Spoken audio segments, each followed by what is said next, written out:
Do you believe that if the Weimar Republic survived, which also means that Germany doesn't become an ultra-nationalist and expansionist power, that the Second World War would be prevented? I want to explore this question, but also give you a realistic answer on how the Weimar Republic could have survived and thrived in the 1930s and 40s.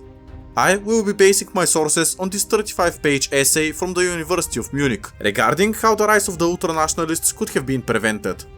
On the surface level, this paper suggests that during the Great Depression, which hit Germany especially badly, there was a lot of unemployment and radicalization of the populace.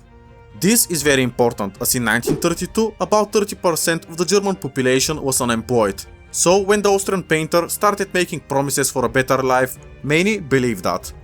As such, to prevent the rise of the ultranationalists, it is suggested that a fiscal policy to reduce unemployment should have been implemented in the areas with most radicalized ultranationalist supporters. I will start this scenario from 1930, specifically the 1930 German federal election in mid-September. This is because in the previous election of 1928, the ultranationalist party got about 2% of the votes, so they were still very small. In the 1930 election, however, which was only 2 years later, the support of the ultranationalist party rose from 2.6% to 18.3%, making them the second largest political entity in Germany at the time. Just to let you know, in the next election 2 years later, the ultranationalists in Germany became the biggest party, growing from 18.3% to 37.3%, and a year after that it was 43.9%. This gave the ultranationalists an insane rise to power that they used to turn Germany into a dictatorship. Here is the voting ballot from 1936, and you can see that you have only one option. With a turnaround of 99%, the ultranationalists in Germany got 98.8% of the votes, with the rest being blank or invalid votes. Going back to 1930, it really seems possible that if more money was invested from the Rhineland and Bavaria to Central Germany and East Prussia, that the rise of the ultranationalists wouldn't be this quick. I mean, they went from 2.6% to 43.9% in just 3 years. It makes sense for the Rhineland and Bavaria to send money to other poorer regions, as the Rhineland was in support of the Catholic Center Party, with Bavaria and other South German states being in support of the German National People's Party. The rest of Germany was supporting the Social Democratic Party, who still enjoyed their majority. East Prussia was the only place in Germany that saw an ultranationalist majority in the 1930 elections. But comparing this to the 1932 elections, the ultranationalists were the majority everywhere, except the Rhineland and Bavaria, which I mentioned earlier. I'm simply suggesting for a better flow of money. No money is created or destroyed. It's simply used in a smarter way, as a way to prevent the ultranationalists from rising to power. And this idea might actually succeed. In the papers I mentioned earlier, the people, who are way smarter than me, ran a simulation of what I just said, and they got a positive result. Meaning that the ultranationalist party was still present, but they wouldn't take over the country and turn it into a dictatorship. Another option is to get rid of the Austrian painter, who historically became the German Führer. There were many assassination attempts on him, but he could have died in the First World War or died of poverty if his book didn't take off. I do acknowledge the fact that getting rid of him doesn't automatically get rid of the ultranationalist party, and somebody like Heinrich Himmler or Rudolf Hess or even Martin Bormann would replace him. While I do understand this, I think that the Austrian painter was able to unite all of the wings of the ultranationalist party, and without him, the party would be for sure more divided and weaker. Whether the Austrian painter just dies in the Great War or not, it doesn't matter for this scenario. This is because the ultranationalist party wouldn't be as significant, so I will not mention them too much until the end of the video. With that move, I think that we have almost secured the longevity of the Weimar Republic. All we need is for Paul von Hindenburg to not appoint an ultranationalist candidate as the chancellor, which is possible considering the decline in popularity of the party I just mentioned. If we take the ultranationalist party out of the equation, then the SDP or Social Democratic Party would be the main political party in Germany, but still unable to form a government on its own. As a result, they would most likely need to work with other political parties as to form a coalition, which they did historically. The coalition involved the Central Party, with 12% of the votes in 1928, the German Democratic Party with 4.8% of the votes, the German People's Party with 8.7%, and the Bavarian People's Party with 3%. Since this time the ultranationalists will not be this popular, this coalition will grow stronger. Historically, it is said that the coalition had conflicts of interest, leading to its collapse, but this time with more votes it can become more stable. I mean, if the SDP gains enough votes, they can drop a party out of the coalition, if they're causing too much trouble, and still have a majority. There is a possibility of a grand coalition between the SDP and the German National People's Party, who were the two biggest political parties at the time. Regarding the German National People's Party, they were a national conservative and monarchist party, being the majority nationalist party before the rise of the ultranationalists. The coalition wouldn't work, as this party opposed socialism and the Catholic elements, which is exactly the previous SDP coalition and ideology. Still, if there is some instability in the mid-1930s in the Weimar Republic, the two major political parties can work together temporarily on key issues, which would be the Saarland. I want to quickly show you these coins that I have from the Weimar Republic. This is 50 Pfennig from 1920 and it's made out of aluminum. In comparison, this is the same 50 Pfennig in 1906 and it had 2.5 grams of silver. You can really see in their currency how after the Great War, Germany lost out of their precious metals reserve. Here is 5 Rand Pfennig from 1924, so it's exactly 100 years ago. Now, back to the video. Considering that the Weimar Republic still survives and is fully democratic in 1935, it is unlikely to change course after that. If the SDP loses their majority with their coalition partners, which is unlikely but still possible, here is what I think would happen. Since the ultranationalists are still relevant, probably getting 10 to 15% of the votes, they can become part of a government as a minor party. Same can be said for the German National People's Party. As a result, it's possible that these parties request a democratic vote to be held in the Saarland, in order to gain support for the government, which would be granted. Considering that the Saarland voted with an insanely high majority to join Germany, this would happen all over again, with maybe even more support. This is because historically in 1935, the ultranationalists were running Germany, making their political enemies disappear. As a result, many opposition parties fled to the Saarland and urged the people to vote against unification. If the Weimar Republic annexes the Saarland, the SDP will use this as a victory and discredit the nationalist parties.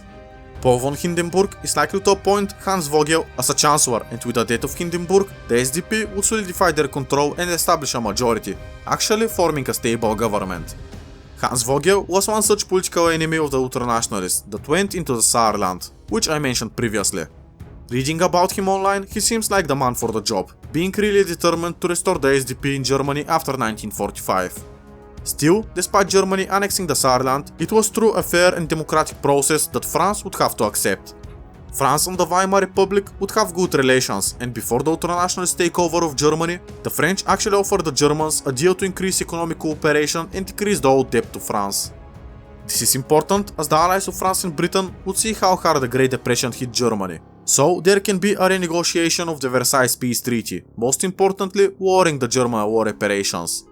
This would be perfect as nearing the end of the 1930s, the Weimar Republic would naturally recover from the Great Depression and go into an economic boom, which would be attributed to the SDP and the democratic regime. In reality, this is just how the market cycles go, but the SDP would claim it as their own victory. There is no doubt that after this point, Germany will become and remain a democratic state. This is significant as art, literature and technology would thrive in Germany.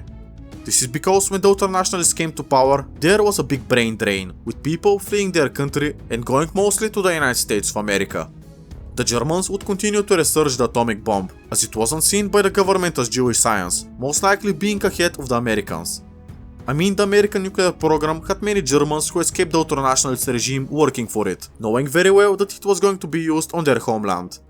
I think that I have touched enough on the cultural aspects of the Weimar Republic, had it survived, so now let us see how other countries would respond to this, and if there is going to be a second world war, maybe being initiated by Italy or the Soviet Union this time. First up is Spain and their civil war. I don't think that anything would change, as yes, the ultranationalist Germans sent a lot of help to Francisco Franco and his nationalist Spain, but I wouldn't say that the Germans were the decisive factor in the Spanish Civil War. I think that still with a democratic Germany, the nationalists in Spain would still win, but maybe it would take them a lot longer to do so. Again, I also recognize the amount of equipment that Germany historically sent to Spain, but I don't think it was a deal breaker. It simply made the war shorter. Italy, as you may know, invaded Ethiopia in late 1935, which action was opposed by France and Britain, resulting in Italy to leave the League of Nations. Historically, France and Britain wanted to keep Italy as an ally, because they feared an ultranationalist Germany, so they recognized the Italian annexation of Ethiopia. I mention this because in this alternate scenario, there is no ultranationalist Germany, so the allies of France and Britain will not be so forgiving of Italy. There can be implemented economic sanctions against the Italians, as this time Germany would be seen as an ally instead of a threat. Regarding Austria, historically they were technically ultra-nationalist, led by Kurt in our timeline. This is important as I don't know what would happen in this situation, but I don't think that the Austrian ultra-nationalist regime would continue like this for much longer. Now, to be fair, Kurt may not come to power, but Engelbert Dollfuss will remain in charge. This is because the ultra-nationalist Germans tried to annex Austria in 1934, to which I already made a video had this succeeded. The point I'm trying to make is that the Fatherland Front would remain in charge of Austria, as the ultra-nationalists in Germany will not try to annex the country and kill Engelbert Dollfuss in the process, so he would remain in charge of Austria. The country was still majority pro-German, especially with the success of the Weimar Republic. Historically, around the same time, which is 1934, there were about 80% of people who were in favor of unification, but when the ultranationalists came to power, this number dropped to around 50%. We can expect that Austria and Germany can unite in a peaceful way, with the consent of the allies of France and Britain. Truth be told, this may happen later than in 1938, around maybe 1945. For simplicity's sake, I'll make Germany annex Austria right now, but remember that this process will take years, as Engelbert Dollfuss and the Fatherland Front will not be willing to give up control over their country. Now, you may ask, why would the Allies let Germany, their largest rival, annex a neutral and peaceful country and also get stronger? This is because it would create a direct frontline with Italy, which is important for the Germans to have an enemy at their doorstep. I already mentioned how Italy will be looked down upon by France and Britain due to their invasion of Ethiopia, and relations will not normalize as Germany this time will not be a threat. Still, I don't expect an Austrian annexation to happen so easily, as Italy had protective attitude towards Austria, and only gave up on that after Germany promised to them control over the Balkans. This is why I think that Austria can drift away to a peaceful and democratic Germany after a few years, so in about 1945. Still, remember that I'm simplifying this. Even if I'm wrong, it will not change the scenario, so stick with me. It's time to mention the elephant in the room, the Soviet Union. Surely, a war between Italy and Germany will not result in a world war. Even worse for Italy, the Allies can join Germany's side, so it's going to be a conflict only for a couple of months. The Soviet Union, on the other hand, had the potential and the capabilities to start a world war. Stalin, however, was not that stupid. He only took the Baltic states, Bessarabia, parts of Finland and Poland only after Germany had started the Second World War and the Allies were busy. I don't expect Stalin and the Soviet Union to start a massive war only because of some Baltic country. The more likely thing that is going to happen is a compromise. The allies of France and Britain were still not ready for a massive war, especially the French, due to their large communist and anti-war opposition. As a result, I would expect Stalin to pick on smaller countries without any powerful allies, which is the Baltic states and Finland. Romania is technically supported by Czechoslovakia and Yugoslavia, so they would be left alone.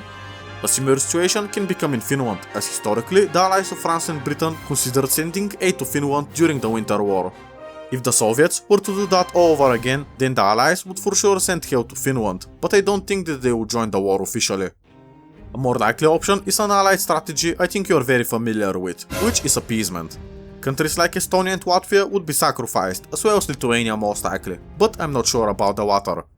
This is because if Lithuania gets annexed by the Red Army, it would give the Soviet Union and Germany a direct land border, which has the potential to escalate into a world war. I assume that the Soviets are going to eat a few countries, but overall, due to sheer power of the Allies, Stalin will not start a war against the West. I want to mention Japan, as without France being capitulated by Germany in the Second World War, the Japanese will not seize French into China, get embargoed by the West, and proceed to plan to take these resources by force. In this timeline, I expect Japan to still trade with the West and continue their war with China, which would stalemate around 1939-1940. As a result, I think that a peace treaty could be signed, so that Japan can reconcile and continue their war at a later point. This is crucial, as let's not forget that China was not united at the time. There were many warlords, still loyal to the Republican government, but also Communist China, led by Mao Zedong. This is important, as if Japan gets some territories and the war ends, the Chinese Civil War would continue, so Japan can recover and invade China once again after they are tired in the Civil War. Fundamentally, this makes sense, but the Japanese government at the time wasn't the most logical.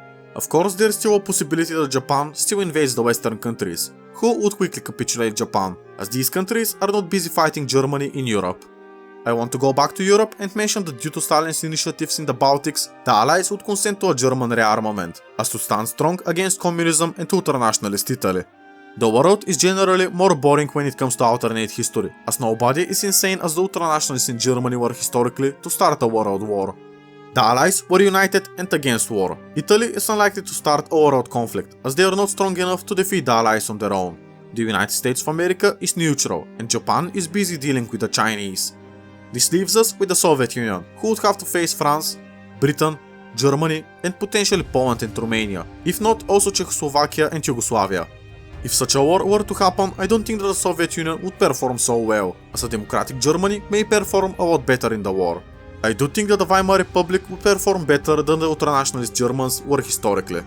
Sure, the Weimar Republic will not have air pilots sniffing on white powder and giving them magical powers, but Germany will be more technologically advanced.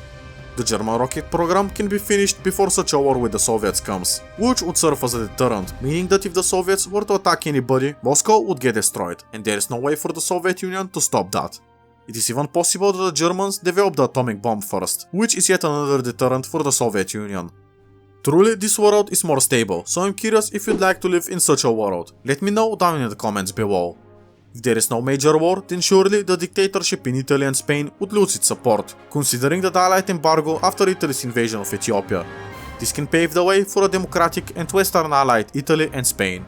The Soviet Union would just fall out of the race, as technologically they couldn't compete with the Germans, but also the whole Western world. As this divide in technology would keep growing, it's really possible for the Soviet Union to collapse in the 1960s. The world is completely not recognizable, as this time the Allies didn't decolonize and the Second World War never happened, but still I want to end this video with a bang. Considering that the Germans were developing rockets first, they can start exploring space, so the first satellite in space can be German, together with the first manned mission. The Germans landing on the moon first is possible, which I will allow for this scenario, only because I think it's really cool. Another cool scenario that I think you may like is what if Germany succeeded in Operation Sea Lion, effectively landing on the British home islands and potentially knocking Britain out of the war. Make sure to check this video out if this interests you.